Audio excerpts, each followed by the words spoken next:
আসসালামু আলাইকুম ভিউয়ার্স, যারা বাসায় বসে গ্রিল, কেক, রুটি বা বিস্কিট এই টাইপের দ্রব্য সামগ্রী বা এই টাইপের খাবারের আইটেম তৈরি করতে চান তাদের জন্যই এই যে মিয়াকো ডাবল ডোরের 52 লিটারের ইলেকট্রিক ওভেন। সম্পূর্ণ ভিডিও দেখার আগে আমার চ্যানেলটি একটি সাবস্ক্রাইব করুন এবং ভিডিও ভালো লাগলে অবশ্যই কমেন্ট করে জানাবেন। এই যে ওভেনটি, এটা মূলত 52 লিটারের এবং এর ইলেকট্রিক ভোল্টেজ দেখতে পাচ্ছেন আপনারা 220 এবং 240 ভোল্টেজের। এবং এই যে ইলেকট্রিক ওভেন, এই ওভেনের যে কার্যকরী ক্ষমতা টোটাল হচ্ছে 52 লিটার। আর এই যে ইলেকট্রিক ওভেন দেখেন, এর চারপাশটা অনেক ইনস্ট্রাকশন দেওয়া আছে, যেটা আপনারা দেখে এই ওভেনটা ব্যবহার করতে পারবেন। এখন আমি এই ওভেনটা একটু আনবক্সিং করে দেখাচ্ছি, আপনারা দেখতে থাকেন ভিডিও।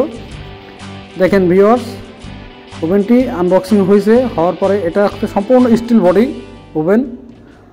এবং দেখেন এই ওভেনের সাথে কি কি আইটেম বা কি কি পার্টসপাতি দেওয়া থাকে সেটা আপনারা দেখতে থাকেন। প্রথমে দেওয়া আছে একটা ইউজার ম্যানুয়াল, কীভাবে এটা ইউজ করবেন।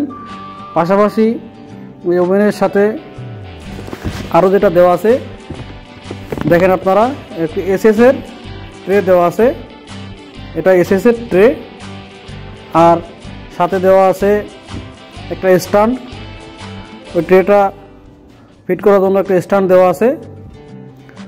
পাশে সাথে আর দেওয়া আছে এই যে একটা ট্রে, যেটাতে আপনি রেখে আপনার পাউরুটি, বিস্কিট সুন্দরভাবে তৈরি করতে পারবেন।